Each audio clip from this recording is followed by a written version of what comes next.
केला बेचने वाली चुड़ैल। एक बार की बात है, जादूपुर नाम के एक गांव में करतब दिखाती एक औरत एक रेड्डी के लिए गांव में आती है। आइए आइए मेहरबान कदरदान, खाइए रोहड़ा के ताजे ताजे केले। कभी खाए नहीं होंगे ऐसे केले, पीले पीले केले खाइए। ये कहकर रोहड़ा हाथों में 4 केले लिए उन्हें सर्कल में जोर जोर से हवा में उछालती हुई करतब दिखाती है, जिसे देखकर आसपास के सारे बच्चे अपने अपने मम्मी पापा से उस औरत के पास जाने की जिद करने लग जाते हैं। पापा, ऐसा तो सर्कस में बॉल से होता है ना, ये आंटी तो केले से कर रही है। चलिए ना पापा, देखते हैं। रोहड़ा एक पतली सी तार पर चलती हुई केलों से करतब दिखाती है। आते जाते सभी लोग बाहर रुककर उसके करतब देखते हैं और वाह वाही करते नहीं थकते। जैसे ही एक आदमी पास आकर उसे पैसे देने लग जाता है, तब वो कहती है, अरे नहीं नहीं साहब, मैं करतब तो बच्चों के मन को बहलाने के लिए करती हूँ। धंधा तो मेरा केले का है। पीछे देखो मेरी रिड्डी, जो भी मेरे केले खाएगा मेरी तरह चुस्त दुरुस्त और तंदुरुस्त हो जाएगा। पता चलता है क्या कि मेरी उम्र 55 की है।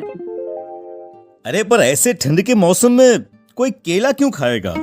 ये ऐसे वैसे केले नहीं है साहब, ये शरीर में गर्मी देते हैं। ठंड को दूर भगाए जो भी रोहिणा के केले खाए। पापा, अगर मुझे केले नहीं मिले तो मैं घर नहीं जाऊंगी। तभी उसके पापा कहते हैं कि बेटा, केले ठंड में कभी गर्मी नहीं देते। ये सब कहने की बातें हैं, सामान बेचने का तरीका है इनका। पर पिंकी नहीं मानती। मैं केले खाऊंगी। पिंकी की जिद के आगे नत्थू हार जाता है और उसे केले खरीद कर दे देता है। पिंकी खुश होकर केले घर ले आकर खाती है। अब मैं भी करतब करूंगी, कितना मजा आएगा। जादुई केले। पिंकी पहला केला खत्म भी नहीं करती कि वो बेहोश हो जाती है। दूसरे केले से एक काला धुआं आता है और रोहड़ा चुड़ैल बनकर बाहर निकल आती है। मेरे भूतिया केले बच्चे न खाए, ऐसा हो ही नहीं सकता। जादूपुर वालों, कब तक बचोगे? आ गई हूं मैं रोहड़ा, जिसका कोई नहीं कर सकता सामना। रोहड़ा पिंकी को गोद में उठाकर काले धुएं में कहीं गायब हो जाती है। शाम के वक्त नत्थू घर लौटता है और पिंकी को घर में ना पाकर उसकी माँ से कहता है, माँ पिंकी कहाँ है? अरे बेटा, उसे तो तू सुबह करतब दिखाने ले गया था ना, फिर कहाँ वापस आए तुम दोनों? मुझे लगा तू उसे अपने साथ मंडी ले गया होगा।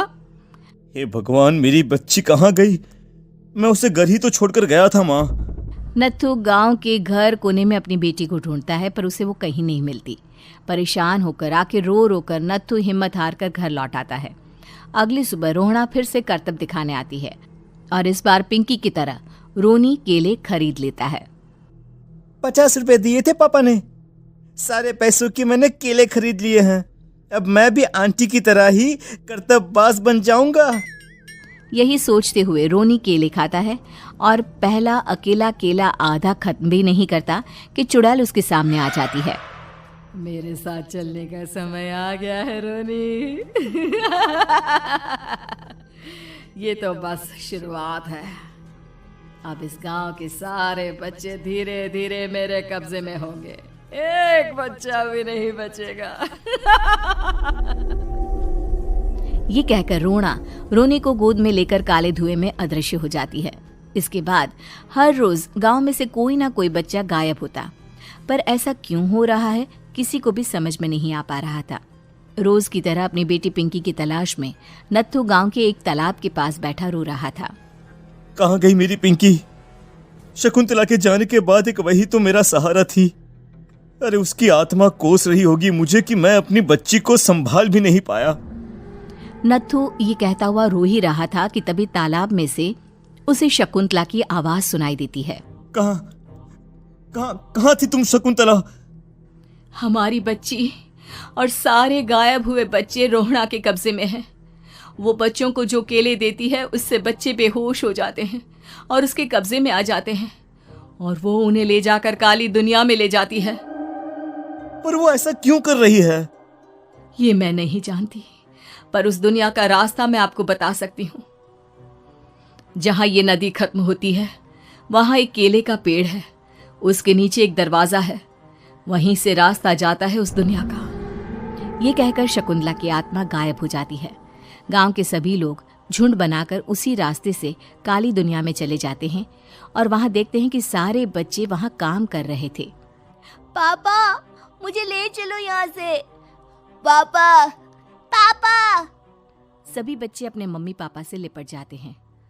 तो तुम लोग यहाँ तक आ गए? क्यों हमारे बच्चों को पकड़ लिया तूने? तुझे शिकार ही बनाना है तो ले, हम सब आ गए हैं, हमें खा ले। नहीं, मुझे बच्चे चाहिए। मेरे बच्चे के बदले तुम लोगों के बच्चे। क्या मतलब? मैं इसी गांव में रहने वाली एक औरत थी। केले की चोरी के इल्जाम में मेरे बेटे को गांव वालों ने इतना मारा कि वो मर गया। उसी दिन मैंने ठान लिया कि गांव वालों का भी वही हाल करूंगी। कुछ दिन बाद बेटे के चले जाने के दुख में मैं भी मर गई और मेरी भटकती आत्मा एक चुड़ैल बन गई। और फिर मैंने बदला लिया तुम सबके बच्चे छीनकर। बर्दाश्त नहीं कर पाए ना? सोचो मुझ पर क्या बीती होगी। हमें माफ कर दो रोना। पता नहीं ये किसकी गलती थी, पर हम सभी माफी मांगते हैं। हमारी खुशियां लौटा दो, तुम भी तो एक माँ हो। गांव वालों की बात सुनकर रोना का मन पिघल जाता है और वो बच्चों को छोड़ देती है। उसके बाद काली दुनिया बच्चों के लिए जादुई दुनिया बन जाती है। अब कोई भी कभी भी वहां आ जा सकता था।